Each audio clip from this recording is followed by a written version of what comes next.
Calling the regular meeting of the Board of Education to order at 7:09. That's not too bad. I think that's the best. I can't remember, when was the last board meeting that we had? Last year.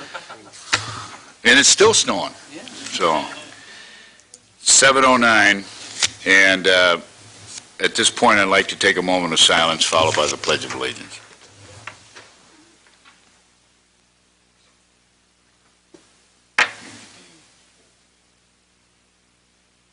Pledge allegiance to the flag of the United States of America and to the republic for which it stands, one nation, under God, indivisible, with liberty and justice for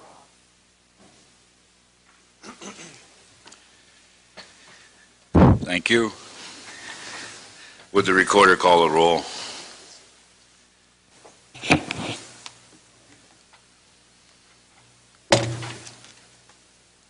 Mr. Rollins. Here. Mr. Scrivano. Here. Mrs. McCulloch. Here. Ms. Moore. Here. Mr. Mitchell.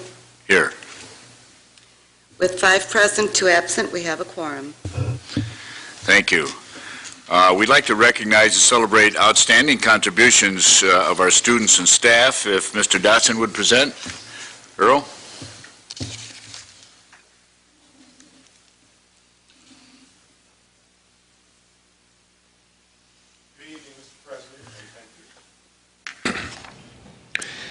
Dozens of Rockford Public School students have been designated as 2013-2014 State Scholars, an honor given to the highest academic performers in Illinois high schools.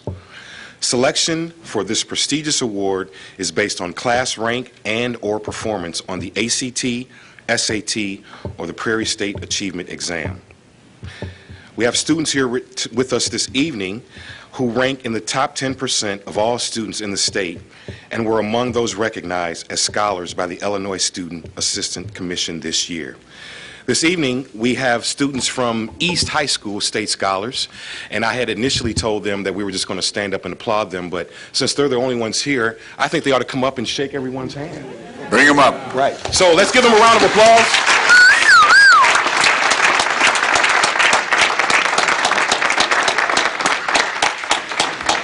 And a tradition I believe Board Member Jude McCulloch started is that we also would like to recognize and thank the parents. Please.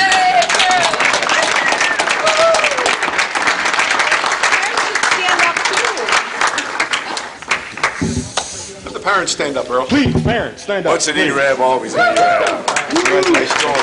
Congratulations. Nice going. Congratulations. Nice job in here. Congratulations. Congratulations. Good job. Good job.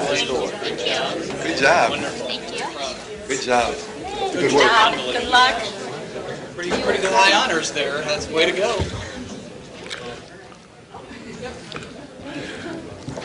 Thank you.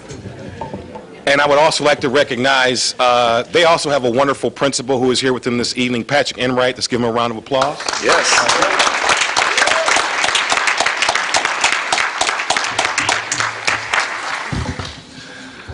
Although these students are here, I still would like to recognize them.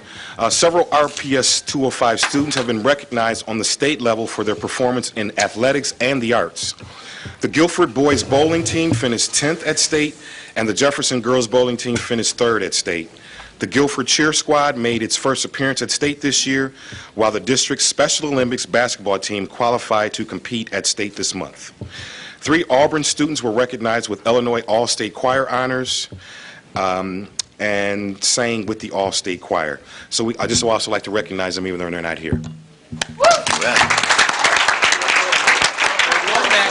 Oh, I'm sorry. Come on up. There you go. Somebody.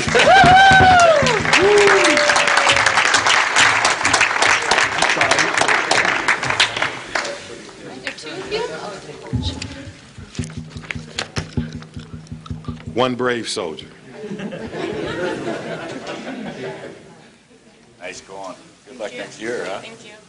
Is there a bowling handshake? Yeah. What is No, that? it's just for you. Thank you. Wow. was that? A little bling is right.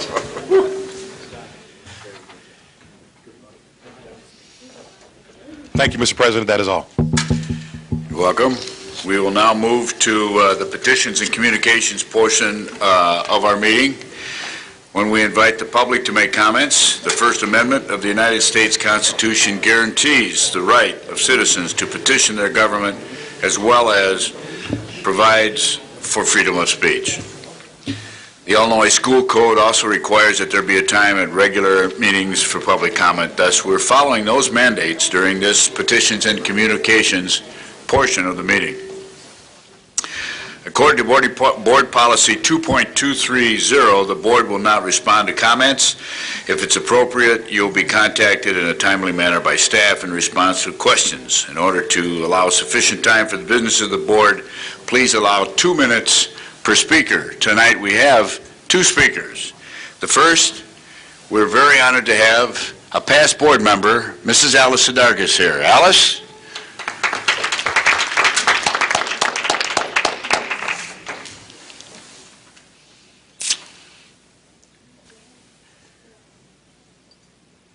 Pete, you want to work that microphone? Yeah, if you could bring the mic down. I'm going to stand. She said she'd stand. I'm going to stand.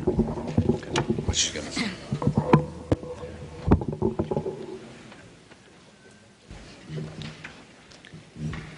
I'll have to put the microphone down.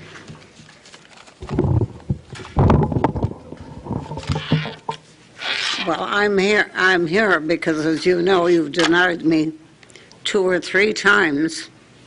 You said my signatures were not valid, when in fact they were, because they have notarized affidavits to that effect. I was unable to come to the meetings because I was the subject of a very severe bacterial infection flat on my back in the hospital. I had no way of communicating with you or you communicating with me. So I'm very sorry for that. But anyway, I came because there are some concerns that I have. And one of them is that I really feel that you need to be more open with the public, the stakeholders. When you make a decision behind closed doors, as we used to make when I was on the board, we'd talk about things and say we'd like to do this and we'd like to do that. I think when we do make those kinds of discussions, we need to make them more public, like going into each of the quadrants of the city and explaining to people why we're thinking of doing this or that or the other thing, like the $139 million that you're going to be spending on repairing buildings, and I have no objection to that whatsoever, because having been in the school system as long as I was, I know the great need in all the buildings to be brought up to par.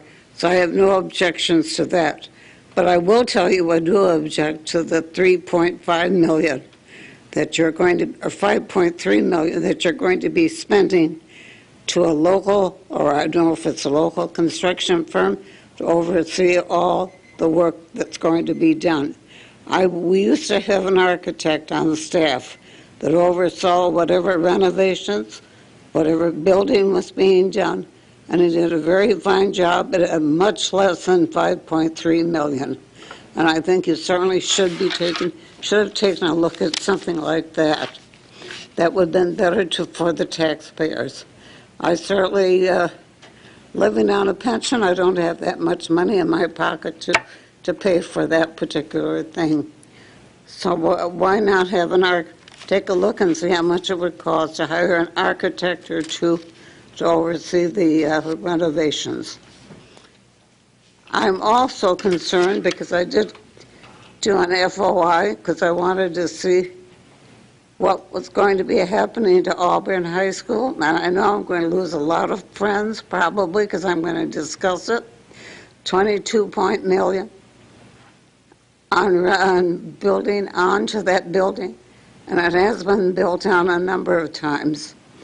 When you have a perfectly good building just a few blocks east of Auburn High School that has 2 gyms, 2 theaters, has all the amenities that you're asking for, a huge cafeteria, a kitchen, and the whole thing, you really should be using your thinking cap and sort of saying, how can we use both buildings? Perhaps one could be a 9-10 campus, the other could be 11-12 campus, or you could make one building all inclusive to a gifted program, or you could be thinking in terms of making one building for academically talented students. They have 2 in Chicago that are extremely successful and have brought in students from parochial schools, private schools, and there's a long waiting list for students to get into those buildings. I think you should take a look at some of that. I really question that $5.3 million and the way that you're going to be expending it. I want to applaud Dr. Jarrett for his concern and consideration for the preschool program, the children, and we need to start, because I did run a Head Start for about 4 summers when we had a summer program, and I was appalled at the lack of knowledge and experience that children younger than 5 years of age had. They had none. They didn't have the access to the books. They didn't know what oranges or bananas were or what a pumpkin was or anything of that sort. And it really was concerning to me that they knew so very little. And I'm very pleased that Dr. Jarrett is as concerned about the preschool children as I am. It would certainly help down the road. It would help them read and would like to help. The other thing that I have a problem with. Alice, you've gone over just a little bit on the 2 minutes. Can I make one sentence? But yeah, go ahead. Okay. And you know, I talked about it for years. Smaller schools, I think 5 smaller high schools would be the answer. You'd have less discipline problems, more parent involvement, more student and teacher involvement there. And that's all I'd like to say, but I say thank you for letting me talk and blow off steam, and you're going to be hearing from me again, because it won't be long before I'll be out walking around and I'll be doing this much. Well, we can hardly wait, Alice. Thanks for addressing the board. Thank you. You bet. The next speaker will be Glenda Shaver.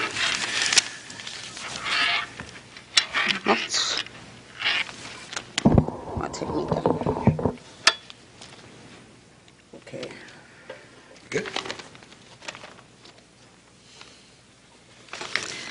I want to be very clear that the words tonight I'm saying are not mine. They are Attorney Ryan Gailey, who couldn't be here because he's out of town on National Guard duty.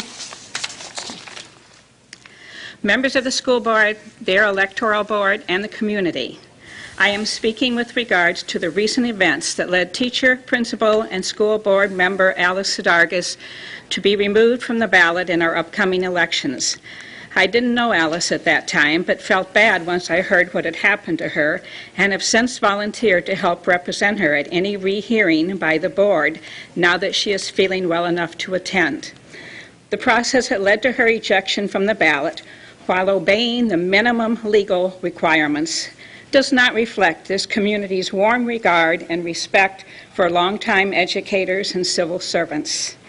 Alice had submitted more than the required 50 signatures to run for school board in advance of the deadline and with all the necessary paperwork. Shortly before the new year, she was visited by a school board member who wanted to warn her that her petitions could be challenged from someone in her opponent's camp, as the Rockford Register-Star reported. Alice was warned that she would suffer public humiliation as a result and that she should voluntarily withdraw her candidacy. Later that same night, Alice was again visited at her home, where she lives alone, by a lawyer active in local politics. This lawyer had brought along paperwork for her to sign that withdrew her from the race. Reluctantly, she signed the paperwork. After conferring with friends over the next few days, Alice felt that she had been misinformed and did not wish to withdraw from the race. Fortunately, the paperwork that she had signed had not yet been filed. Following Alice's refusal to withdraw from the race, she became ill and was hospitalized. It was during this time that her candidacy was challenged by a local resident. Thanks, Mrs. Shaver.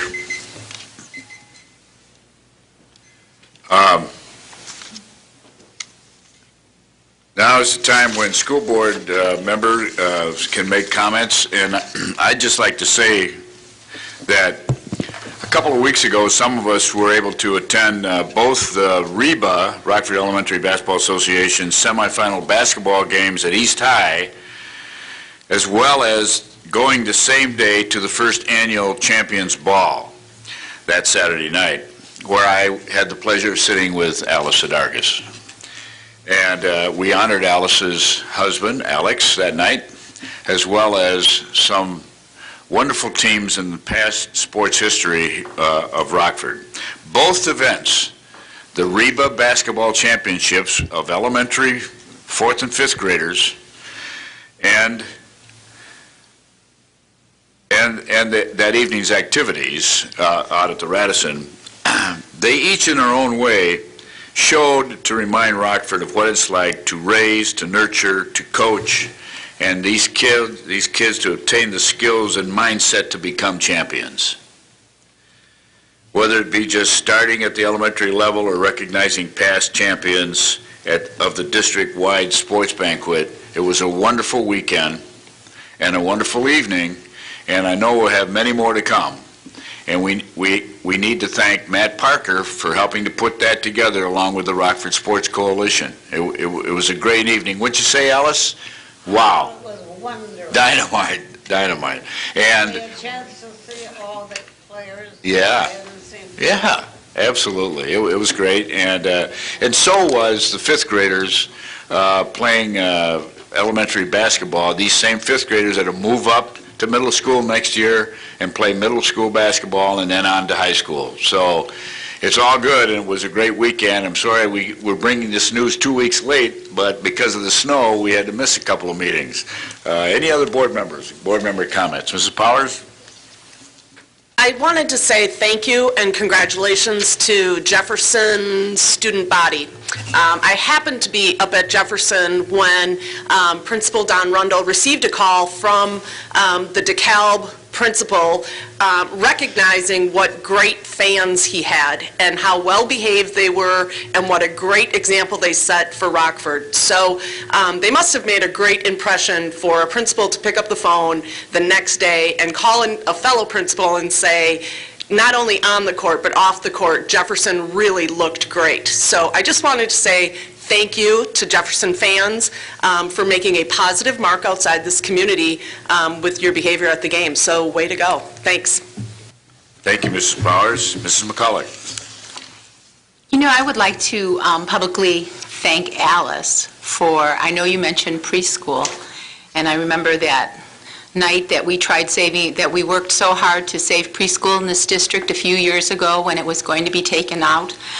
And the meeting lasted till 11 and then 12 and 12:30, and Alice kept saying, we need to go, we need to go. She wanted to go home, and she stuck it out because she knew how important her vote was and how much she wanted to put that vote on record in support of maintaining preschool in the district. And it was much appreciated by this community, as well as especially all the students that are benefiting from that right now, because we know we did get that grant that we were hoping to get, and we all know it starts at an early age, and that's why you stuck it out and supported it. So thank you for that, Alice. Thank you, Mrs. McCulloch. Mr. Rollins. I'd also like to share some good news or talk about some good things that are going on in the district. Two things which actually seem unrelated, but they're really related. The first is, and this was reported in the news about a week ago, we got our bond rating improved. For the bonds that are being issued, these general obligation bonds that the voters approved last fall, when we're getting ready to issue those. In order to issue them, we had to have them rated by a bond rating agency. We used Standard & Poor's. And a few weeks ago, I was lucky enough to go into Chicago with some of the administrators, Dr. Willis, Dr. Jarrett, and Mr. Lewis, to give a presentation to Standard & Poor's with our underwriter, Stifel Nicholas. And I just want to say that that didn't happen by accident, that increase in the bond rating. That was a lot of hard work by the administration.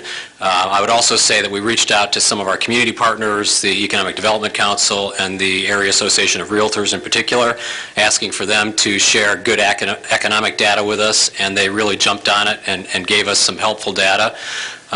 But it was clear during that presentation that Dr. Willis and Dr. Jarrett and I were just window dressing, and the person who really had to do the heavy lifting was Mr. Lewis, who unfortunately is sick today, so he's not with us.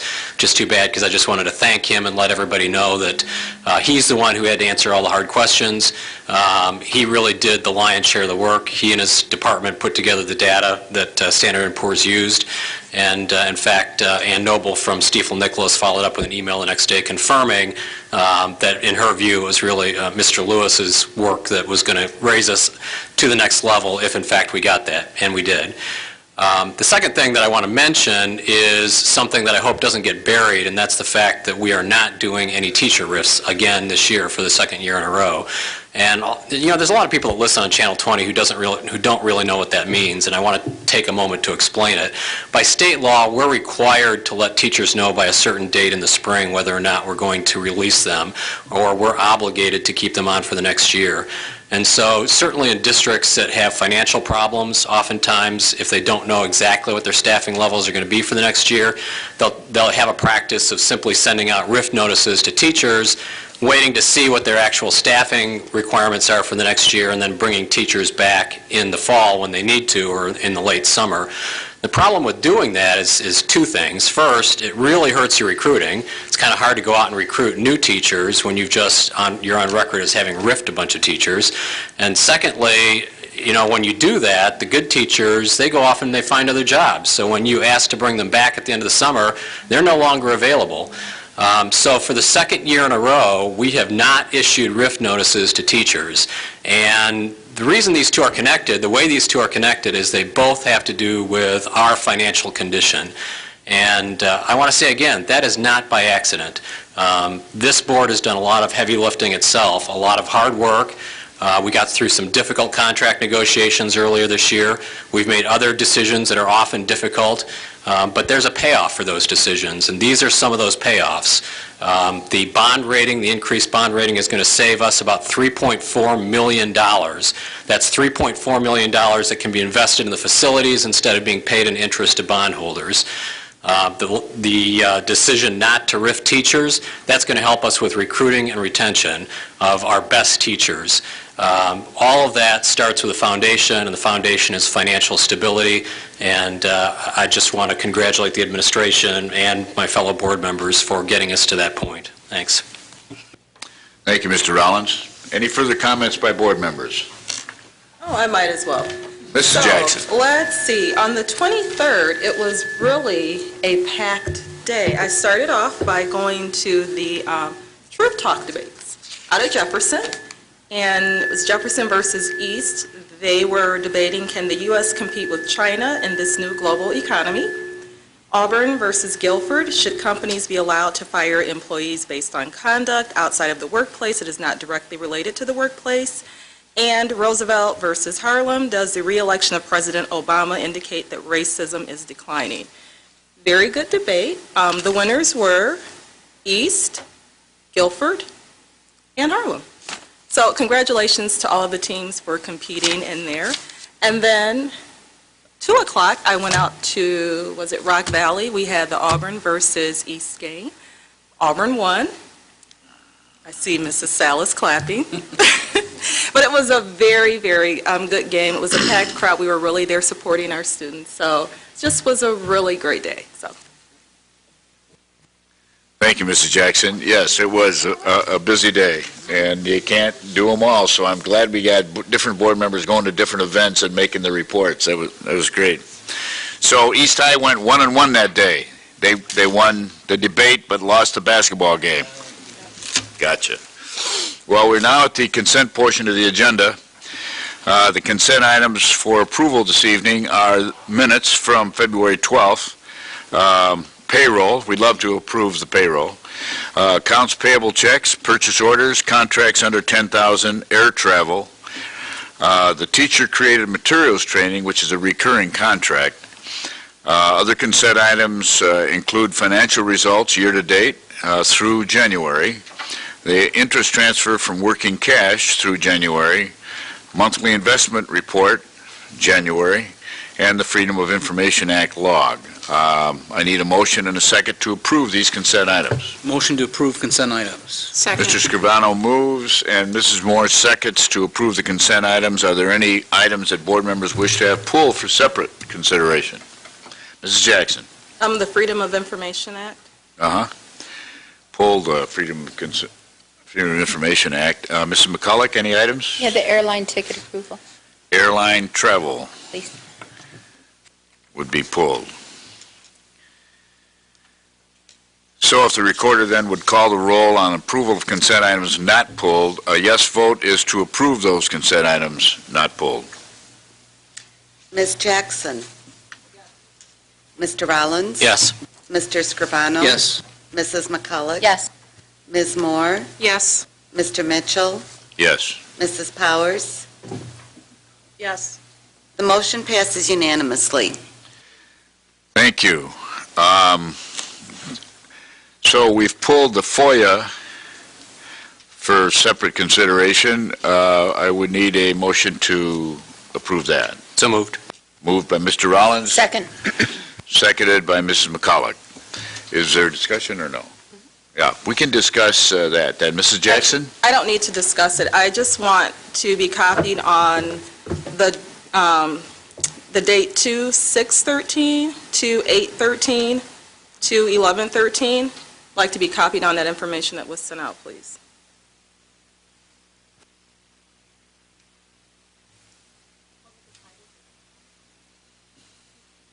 Could we have the content? Or no? We can. I I don't need to say the content. Sure. I have the date, so I'm fine with that. All right. So if the recorder would call the roll, a yes vote is to approve the Freedom of Information Act log as presented. Mr. Rollins? Yes. Mr. Scrivano? Yes. Mrs. McCulloch? Yes. Ms. Moore? Yes. Mr. Mitchell? Yes. Mrs. Powers? Yes. Ms. Jackson? The motion passes unanimously. Thank you. May I have a motion to approve the air travel portion of the consent items? So moved. Moved by Mrs. Moore. Second. Second by Mr. Rollins. Any discussion? Mrs. McCulloch. Yeah, we've had, in my 4 years on the board, this has come up a couple of years where we've traveled to Spain, we brought people back, then we didn't, there was issues, and I apologize for not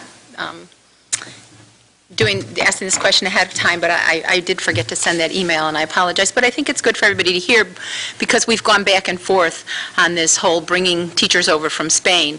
We would bring them over, but then they couldn't get especially special ed teachers, because we were having a hard time finding special ed bilingual teachers. But then, for some reason, something with the state and the certification, we couldn't get them whatever certification they wanted, so we had to let them go. Now we're going back again, because I don't think, did we go last year? I'm not sure. I thought we did not. So if somebody would just kind of give us a comprehensive report, because we have bounced back and forth, and now we're going to Spain again, and I think we have, do we have 2 people going? Three. I think because special ed is involved, our recruitment team and the person who's in charge of our HR department. So if we could just have a little bit of report on Sure. where we've come from, although you weren't here, on the Sure. where we come Yeah, from. I think I have the And where historical. we're at now and why we're resuming that practice. Mr. Contreras. Yes, thank you. We are looking to continue to grow that pipeline with the Ministry of Spain, and it was an issue with certification. This past year, we did bring in 3 from Spain, and all 3 were certified, so that's the goal moving forward, is that they'll all be certified. So this go-around, we're looking to hire, or to bring back between 10 and 14, not just bilingual, but also speech and language, special ed, psychologist, and am I leaving anything out? So about 10 to 14 positions, and again, the goal is all of them to come back certified. So I was wrong. We did send some, we did send, Last go year- last year, that we, no. if we got 3, where did we get the 3 from? Last year it was done via Skype. Oh, I remember that. So what's wrong with the Skype for this year? I think you lose a little something in that process, the way they have it set up. If you're there physically and you're able to run through, again, if we're targeting 10 to 14, if we have 3 people there, we could go through a lot more interviews during that process versus the via Skype. We kind of have to wait for the people that are currently there to go through that process, and the time difference, it would be 3 a.m. here. Okay. Thank you for that explanation. Thank you, Mr. Contreras. Sure, comment by Superintendent. Thank you, Mr. President. Angel's comments are part of a larger plan to increase the pipeline of high-quality, high-caliber employees for the district, particularly in the areas of bilingual and special education, because we just need a bigger pipeline of candidates.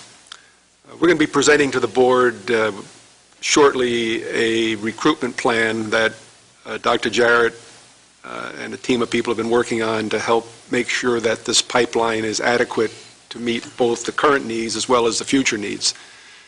And the real challenge in any kind of a recruitment strategy is to make sure that the candidates that you have coming before you have some kind of a connection with your community. So to the extent that we can grow our own, to the extent that we can get a pool of young candidates who are finishing their student teaching experience and recruit them because they know our district, they've had experience with our district, we've seen them teach. A lot of teachers that come for an interview that are from outside the district, we don't really know how they teach. We have recommendations, but we don't see them firsthand. So to have student teachers in front of our kids with being mentored by experienced teachers and then having feedback on their candidacy, I think will be very valuable for us. And we've got this whole pool of retired professional educators who can come back and teach for us on a part-time basis, picking up extra classes, extra sections. So as we get closer to bringing this comprehensive recruitment plan to you, you'll see little pieces come out here and there, and that's a good example of one piece designed to increase that pipeline. Thank you, Dr. Willis. Mrs. McCulloch? I just wanted to make sure, especially with that certification issue, so anybody that you're going to recruit will be certified and ready to come on board. It's not pending certification or any of those sort of situations where we got ourselves into before. Yes, that's the goal. We've been talking closely with the Ministry of Spain folks, and they realize that that's what we want to target. So they're doing an initial screening, and so we'll primarily only be looking at those that are already certified. We know that. That's our pool to look at.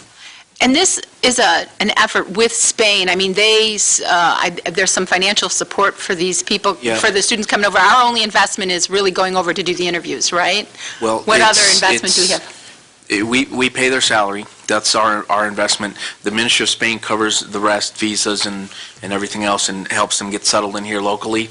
They also pay for one person to go, and then the other two, we're looking at is it the IDEA grant, which would cover the other two.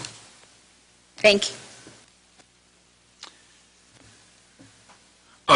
Excuse me, if the recorder could call the roll, a yes vote on the air travel expenditures is for that approval. Yes. Mrs. McCulloch? Yes. Ms. Moore? Yes. Mr. Mitchell? Yes. Mrs. Powers? C. Yes. Yes, yes. Good one. Yeah, that is good. Ms. Jackson?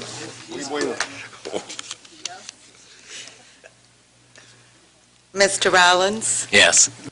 The motion passes unanimously. Thank you. We come to the closed session consent items. And tonight, the consent items from closed include the adoption of the ISB hearing officer's findings of fact and recommendation, a human resources report, the student discipline, in which listed students are prohibited from being on school grounds, and school-sponsored activities without the prior written permission of the principal, and the suspensions are affirmed. The following students are held in abeyance contingent upon we've been calling them CPAs, they're conditional probation agreements. And these would apply to RN1, ES2, CDE 7, and the following students expelled for the remainder of this school year are AW1. Following students expelled for the remainder of this school year and the first semester of next school year, and that's DR3. A 10-day suspension is upheld for CE4. And for CB5 is to be expelled for the remainder of this school year and the entire next school year, 2013-2014. Following students have also been granted conditional probation agreements, and they are JP1, AM2, ES3, RJ4, TS5, ZJ6, DC7, KV8, MR9, JC10, DA11, PT12, TL13, and MH14. I take a motion and a second to approve the closed session consent items. So moved. Second. Mr. Rollins moves, Mrs. Moore seconds. Any items that board members would like to have pulled for separate consideration? Mrs. Jackson. Under student discipline, AW1. You got it. Any other items to be pulled?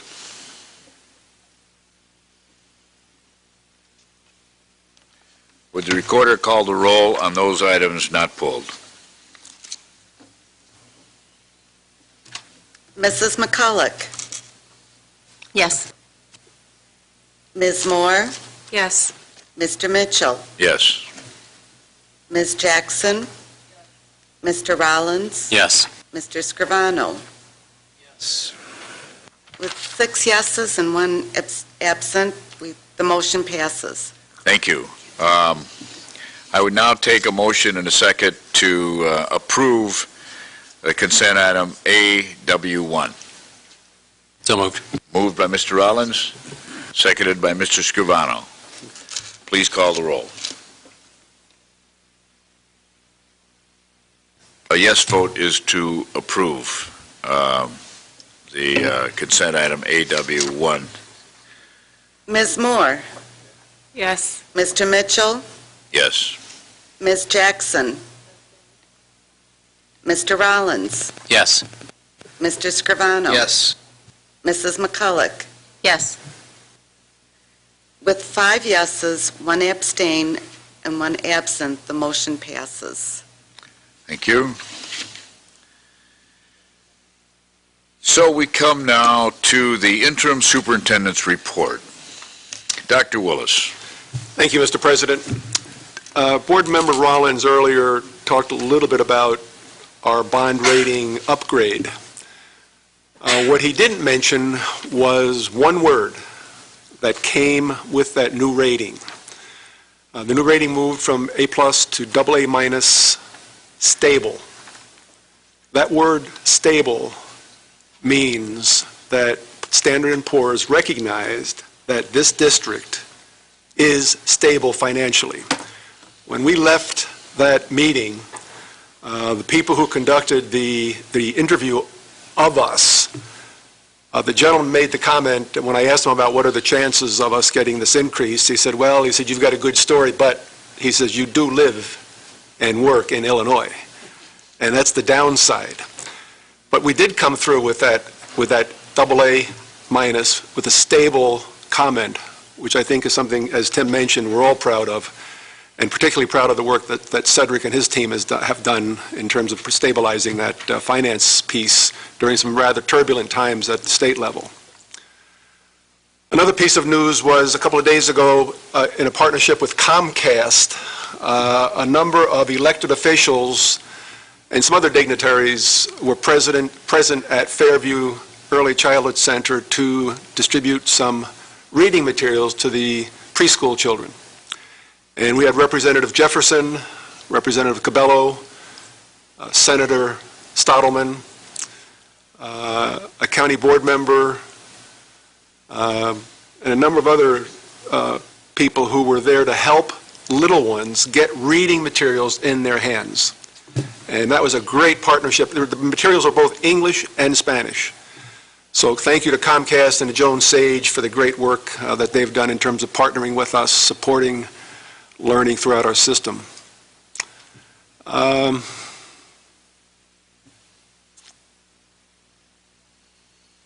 other event took place this afternoon at the United Way luncheon, where Earl and I attended on behalf of the district and received an award. Earl, that award was for increased participation in United Way contributors compared to last year.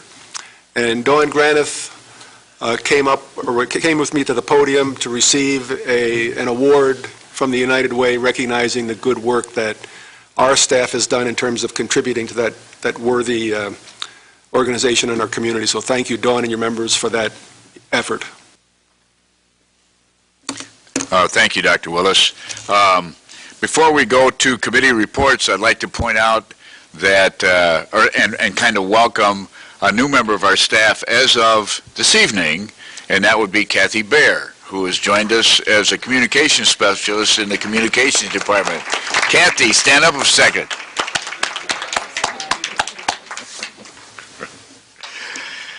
I noticed Kathy taking the pictures, so I had to bring that up. Education Committee, Mrs. McCulloch.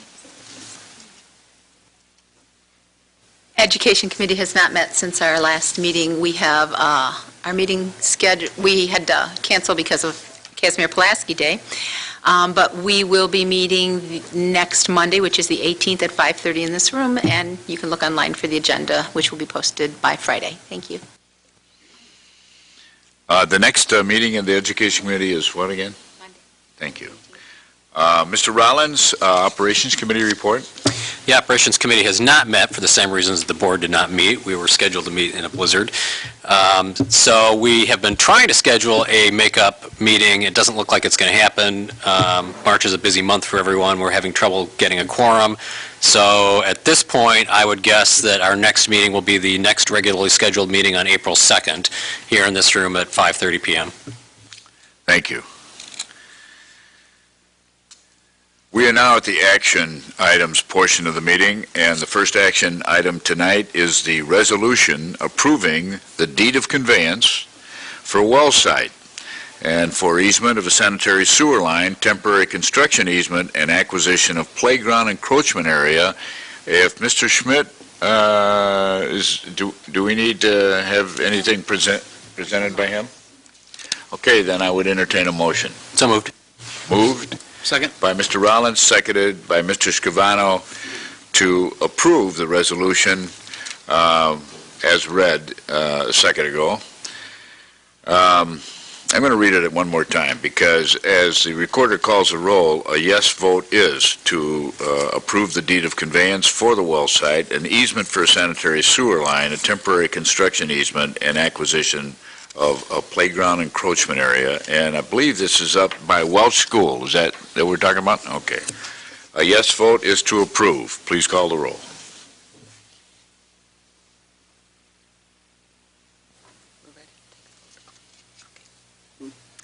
Mr. Mitchell?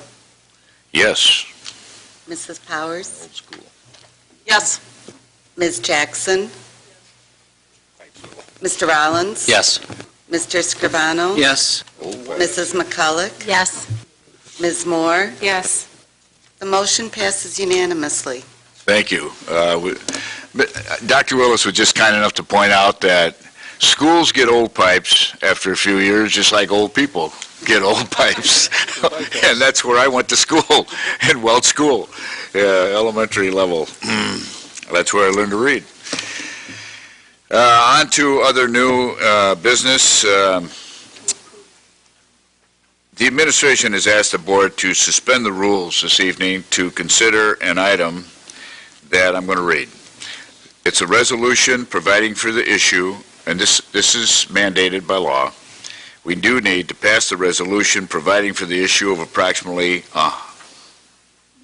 $100 million in general obligation school bonds. That's a lot of zeros.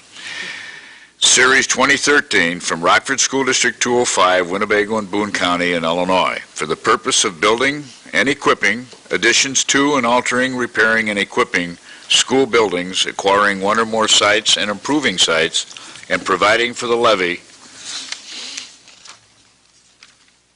of a direct annual tax sufficient to pay the principal and interest on said bonds. Is there a motion and a second to suspend the rules for the board to consider this contract? Motion to suspend. Mr. Scrivano Second. moves. Seconded by Ms. Powers. Okay, so if you would call the roll on the motion to suspend the rules, is what we're looking for. Mrs. Powers? Yes. Ms. Jackson?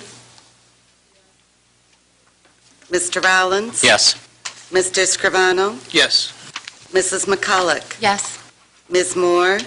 Yes. Mr. Mitchell? Yes. The motion passes unanimously. Thank you. We have Ann Noble with us from Stiefel and Nicholas, and Ann, if you're going to make a presentation, now would be the time.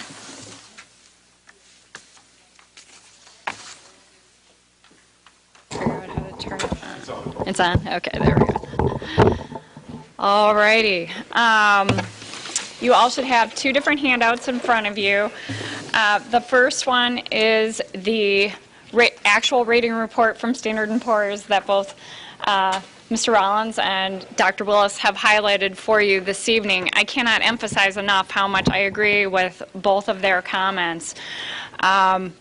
You all are an Illinois school district, as you know very well, and that is a credit strike against you due to the state of Illinois' financial problems and the trickle-down effect that that is having on schools, the proration of your general state aid, the holdback on your categorical payments, the uncertainty of early childhood funding, and so on and so forth.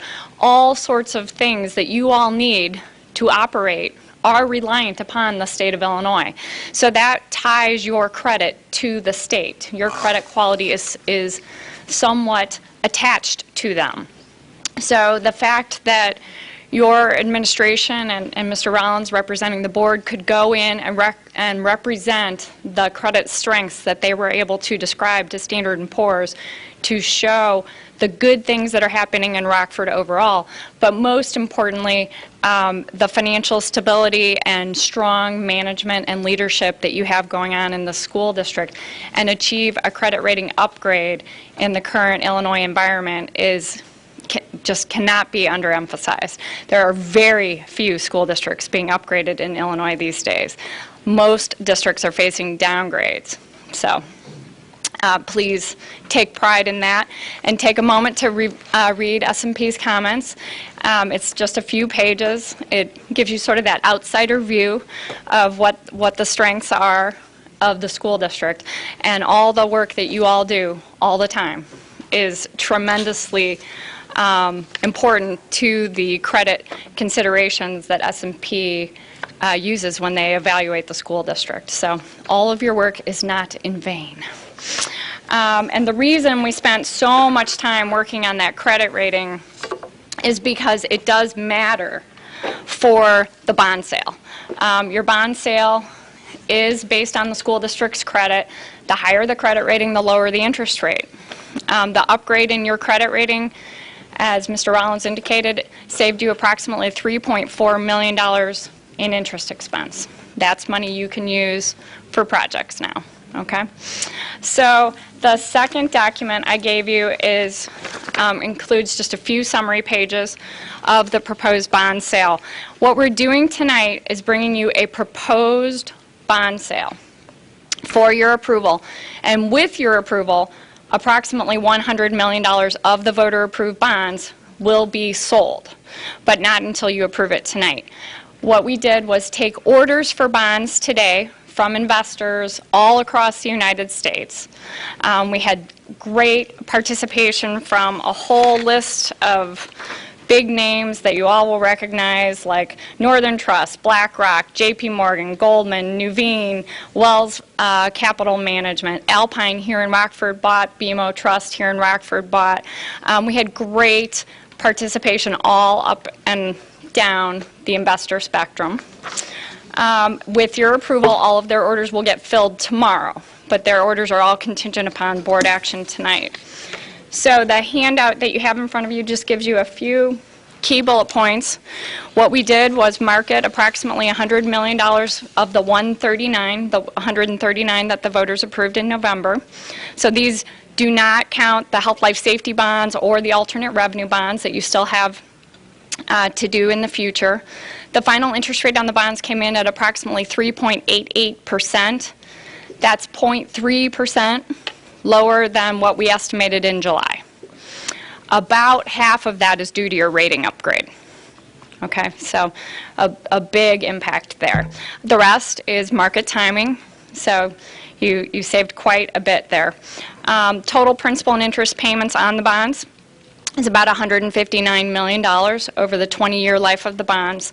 And you'll remember last summer when we were banging our heads against all these different financing options, and one of the things we were talking about was capital appreciation bonds and wanting to minimize them because they're very expensive. Back in July when we settled on the amount to go on the ballot, we were estimating that you would have about 38% of your overall financing that would be comprised of capital appreciation bonds. Due to the 0.3% lower interest rate, we were able to lower those capital appreciation bonds to 28%. And that just adds to your savings, okay, because the capital appreciation bonds are more expensive and they're non-callable. They don't have a prepayment option. And I highlighted your prepayment option on the current interest bonds or the non-cabs. They can be basically prepaid or refinanced about 10 years from now, Feb 1, 2023. So those hit the high points there, and then I just gave you some backup information to show you the projected bond levy on the next page, which includes the future bonds that you haven't sold yet. So we've modeled around the other $39 million that the voters approved, plus we've modeled around $15 million of health, life, safety bonds. All of that is assumed to be sold no earlier than 2015. Okay, so the money you have needs to last you at least 2 years, but I understand from Mr. Schmidt that that won't be a problem. Okay.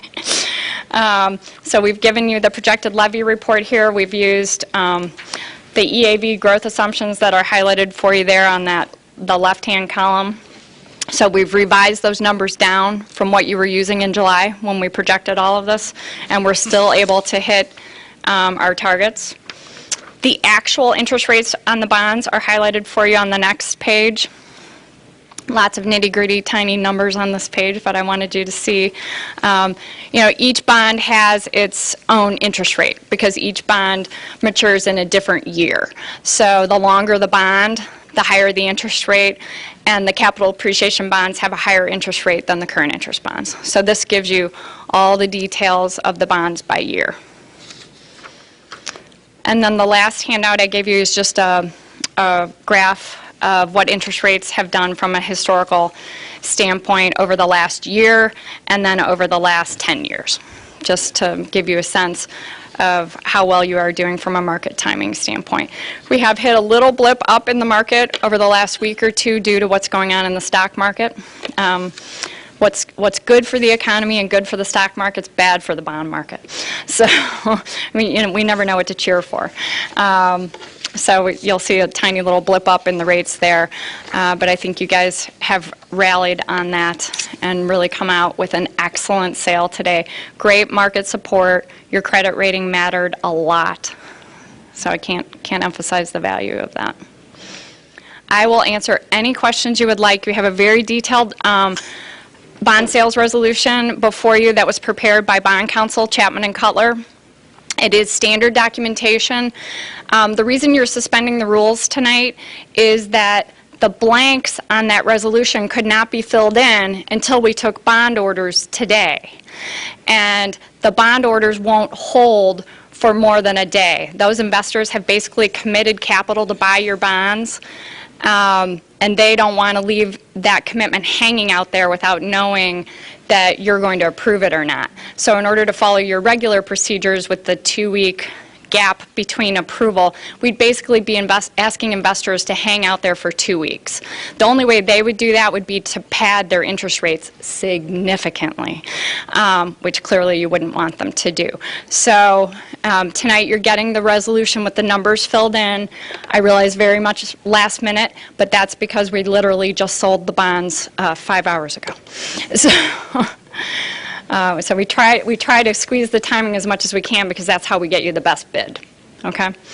So I'll be happy to answer any questions about the resolution itself, any of the details in there, any of the specific numbers. I just didn't want to ramble for more than I already have.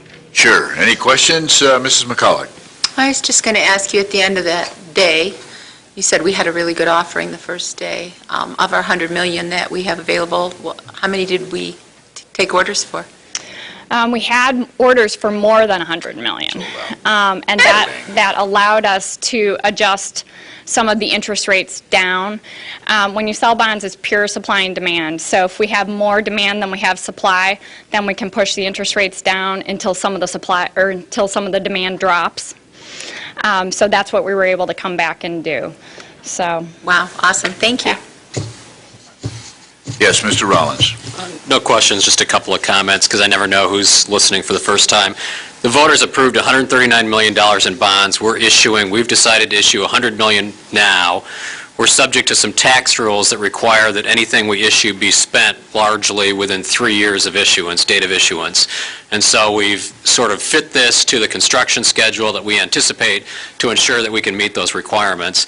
The other thing that Ms. Noble had mentioned that she's modeling around that I always want to emphasize, when we told the voters we wanted to do this, we said we would not increase taxes. And so what we're doing is we're issuing bonds in a way that will simply, the bonds will be issued to replace bonds that are being retired, and so that the tax levy does not change. So I want to reassure everybody that that also is going on as well.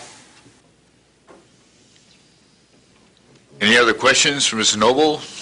Maybe one last thing that I would be remiss in adding that I know Dr. Willis and Mr. Rollins both said, but this was a tremendous amount of work for Mr. Lewis and his staff, and they've been unbelievably supportive on top of all of their regular responsibilities, because this type of transaction requires almost instantaneous response to all sorts of things, not least importantly the rating process. So thank you to all of the administration and Mr. Lewis's staff that have put all that time in.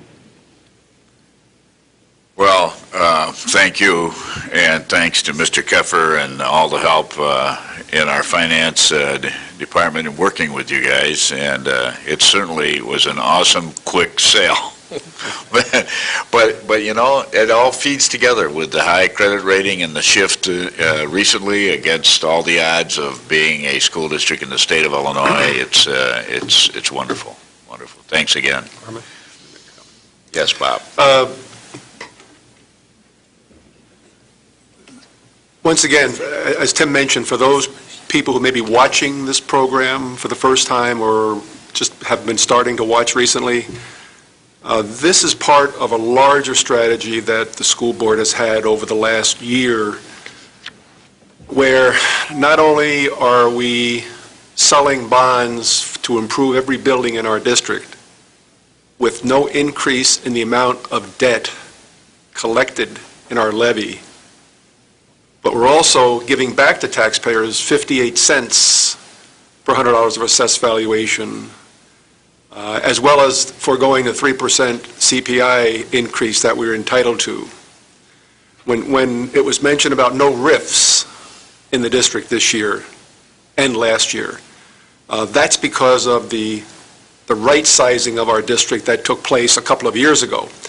There are other districts in Illinois and in our neighborhood who are right-sizing their districts right now and are riffing employees. So this is not just a one-time decision. This school board has deliberately made decisions periodically to create that stable environment that was referred to in Standard & Poor's rating. And I'm proud to be part of that system that has provided that kind of stability for taxpayers in a community that is desperately needed stability as well as tax relief. So congratulations to the school board for a great effort. So there is a motion and a second. I move to accept the Here comes the motion. resolution providing for the issue of approximately 100 million general obligation school bonds series for 2013 of Rockford School District 205 and what is laid out in the rest of the agenda. I'll Well second said, that. Mrs. Powers. I'll second that motion. Mr. Rollins seconds. Would the recorder please call the roll? A yes vote is to approve the, what has already happened, actually, but we are approving it this evening. Not done until you approve it. Ms. Jackson? Mr. Rollins? Yes. Mr. Scrivano? Yes. Mrs. McCulloch? Yes. Ms. Moore? Yes. Mr. Mitchell? Yes. Mrs. Powers? Yes. The motion passes unanimously. Thank you, Ms. Noble. I did not indicate this, but the bonds will take a couple weeks of legal work to be finished, and you would receive your construction funds on April 3rd. So then you can get to work. Thanks again.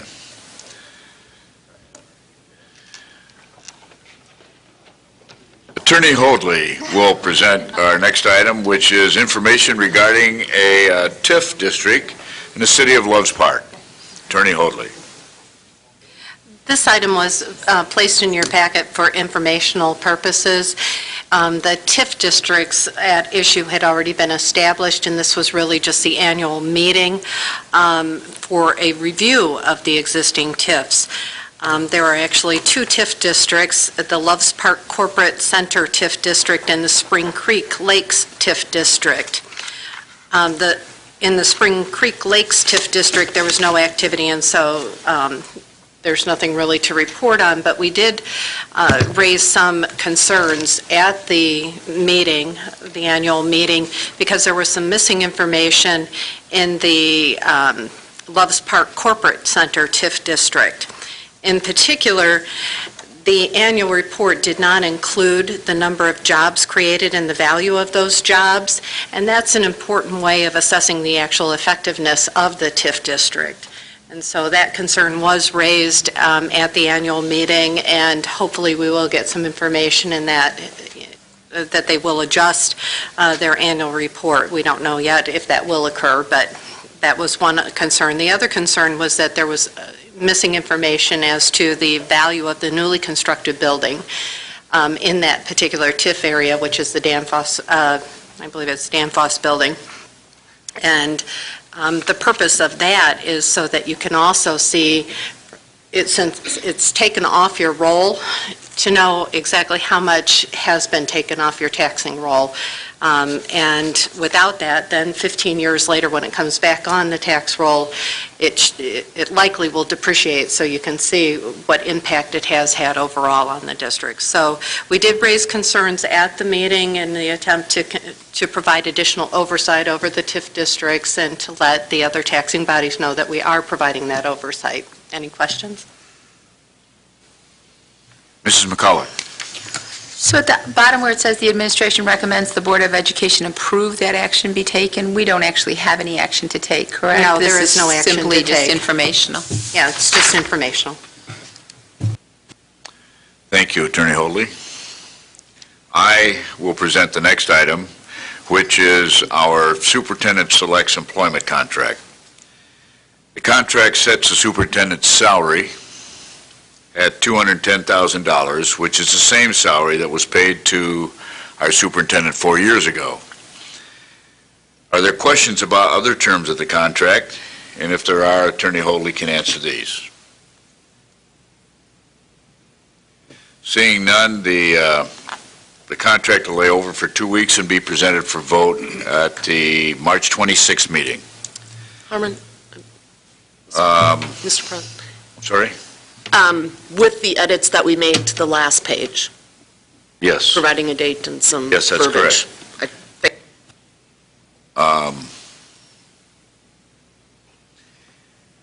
I got another piece of business for you, Attorney Hoadley. If you would present the final item, which is a gift agreement with Midway Village. This is an exciting partnership arrangement. It allows the preservation of artifacts from the school district in an appropriate manner. There were several boxes of items that we provided to Midway Village, and they are attached and detailed in the attachment to the agreement that you were presented. They include grade books from the late 1800s and some other teacher materials and student materials from the late 1800s, early 1900s, various photographs and items such as that, as well as General Walker's sword and desk, so they can be properly preserved. It also provides for the district to borrow back those items when you want to have a special event or for any other special purpose, so it does provide for that as well. Are there any other questions?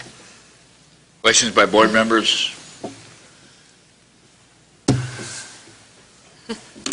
Wonderful job, Attorney Hoadley, on that. No questions. At this point, if there's no other business to come before the board, I would accept the motion to adjourn.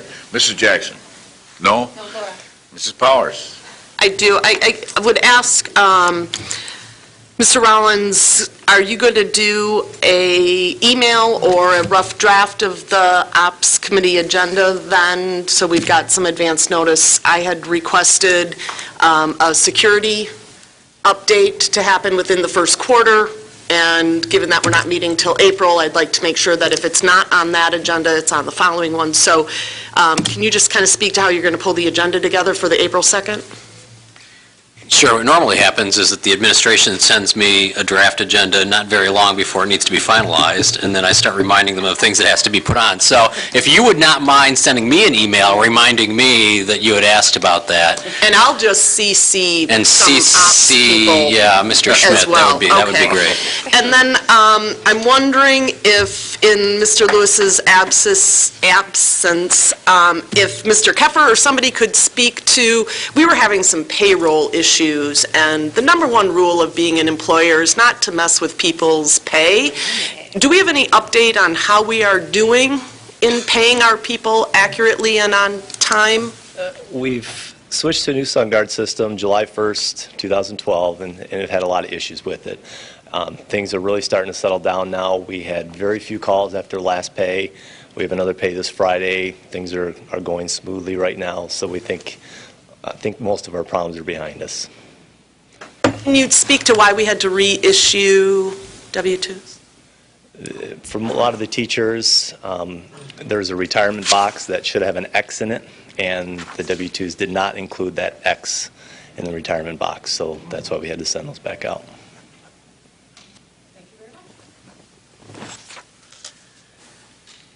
I would entertain a motion to adjourn. Mrs. Not Jackson? yet. I'll do that next. Dr. Willis, is it possible to get, I guess, an updated report from our outsourced alternative programs, ILC and Fit for Life? Perhaps at the next board meeting, could you speak with them to see if they would be able to present then, or how long they might need?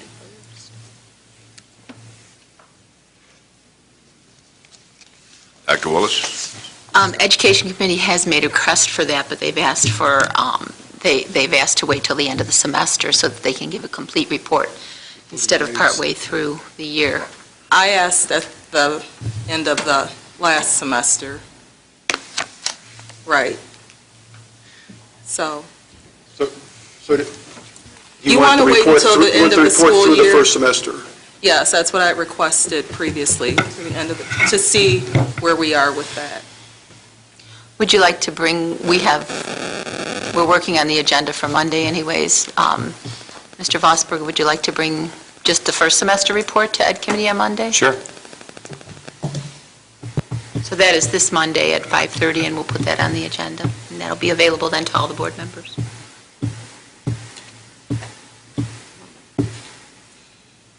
Can I ask a question? Could I just sort of amend that and ask that it include all alternative programs? Because I know we substantially revised what we're doing at Roosevelt as well. And I'd just like to see how all of the programs compare. Is that going to be possible? I'll work on it. I'm not guaranteeing anything, but what specifically are you looking for? Attendance rates, credits earned? Yeah. Numbers? I guess generally speaking, we as a board substantially expanded the programs and changed the programs, and I think we're all kind of interested in how they're working. And one reason why I guess I'd agree with Mrs. Jackson, it'd be nice to see something earlier, is to see, maybe it's too late already, if we're going to do anything different next year, to see what's been working, at least in the first semester, see what's working, what's not working, see if we need to be tweaking anything. Sure. We can provide that data, and I think it's going to take more than a semester to find out exactly how effective the programs are. We did have an opportunity for board members to tour the facility. I think you were there, and Mr. Mitchell attended the Fit for Life tour. So we can provide more information at the Ed Committee meeting, though. Okay, so I'm not going to be at the Education Committee meeting on Monday, so I guess I'm asking that come somehow to the full board. Thank you. I think it's important that we have progress reports on some of these adventures that we're getting into, and I think certainly this is one of those that we should have some periodic reports that not are going to change anything in terms of the direction, but it's going to show us a pattern, and if that trend pattern is developing in the right direction, then we keep doing it. If it starts to show that we're not trending in the right direction, then we have to take some corrective action. I think to wait until the end is not really a good strategy, so I think probably the first semester is a good opportunity for us. Motion to adjourn? Oh, no, I'm sorry. Oh, excuse me, Mrs. Powers. He's trying. Well, I know that sometimes people can characterize some of my comments as being a little out there. I wanted to just clarify that when a friend of mine took some of her gal pals to a local nail salon to get their nails done, there was a stack of Head Start forms there. So, my comment is not that out there. We're competing with Head Start. So, I hope that my gal pals that are going to get their nails done will next time see some RPS 205 literature next to the Head Start one. So, I just wanted to say, I'm not always that off the mark. Thank you. Don't yet. Ms. Jackson? Don't move. Can I just ask, so that reminded me, how are we doing on kindergarten registration? Oh, there you go, yeah. I told you, Todd.